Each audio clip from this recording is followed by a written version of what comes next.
Pessoal, nós vamos conversar agora, então, sobre as forças intermoleculares.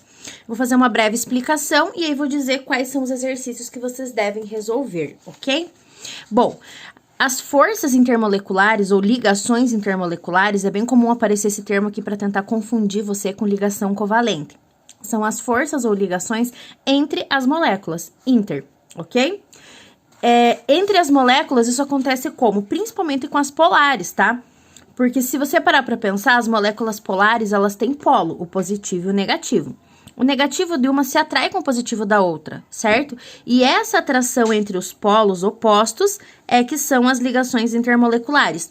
Elas são representadas por linhas pontilhadas e isso vai... Não apareceu bem, mas tudo bem. Isso vai ser bastante cobrado de vocês e aí acaba tendo que... ter uma sequência, né, no conteúdo. Então, se você errar a estrutura covalente, aquela aula de estrutura eletrônica, você erra a geometria, que erra a polaridade, que erra a interação. Então, uma coisa depende da outra.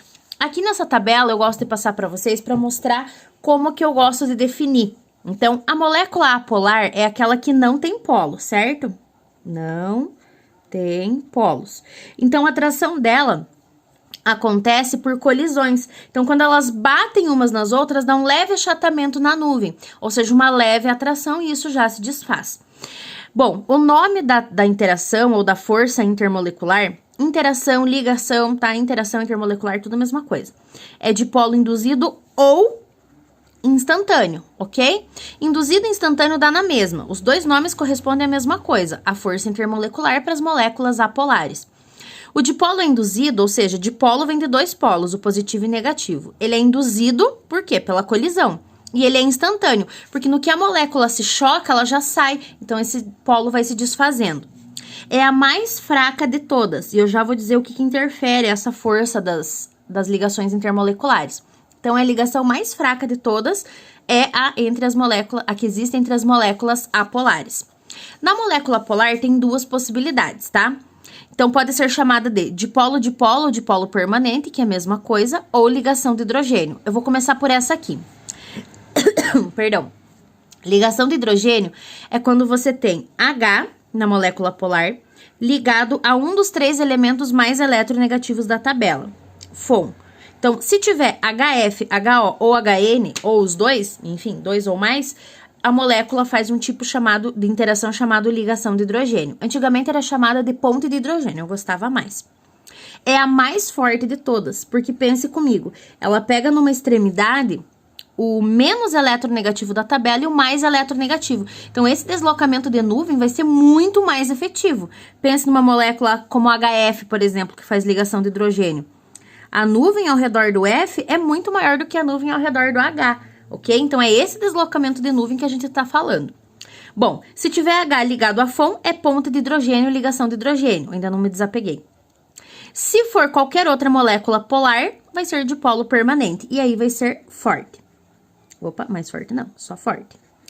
E aí nós temos como trabalhar com os pontos de fusão e ebulição, principalmente o ponto de ebulição.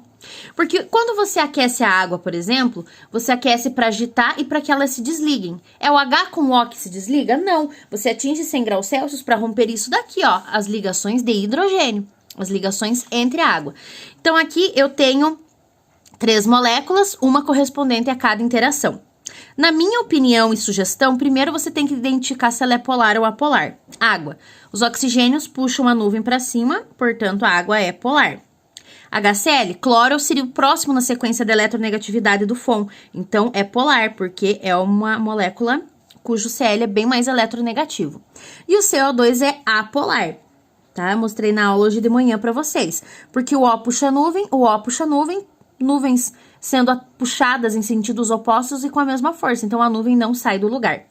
Bom, o que eu quero saber? A ordem crescente do ponto de ebulição. Se a ordem é crescente, eu quero do menor indo para o maior, certo? Quem que é o menor ponto de ebulição? A interação mais fraca, porque eu preciso de menos energia para poder romper. A mais fraca será a apolar, então vai ser o CO2. O CO2, que é menor quem? Quem que é o próximo? A que for dipolo permanente. Vai ser o HCl, certo? HCl, porque é polar, mas não faz ligação do hidrogênio. E a água vai ser o que vai ter maior ponto de ebulição dos três. Por quê? Porque a interação intermolecular é a mais forte. Ó, tem duas pontes de hidrogênio, tem dois H ligado a FON, ó. H ligado a O, um dos três. H ligado a O. Então, a água tem o maior ponto de ebulição dos três, porque tem a interação mais forte. Qual vai ser a atividade? Fazer os exercícios da aula 13, ok? Para a gente corrigir na nossa próxima aula no Hangouts. Beijão, galera!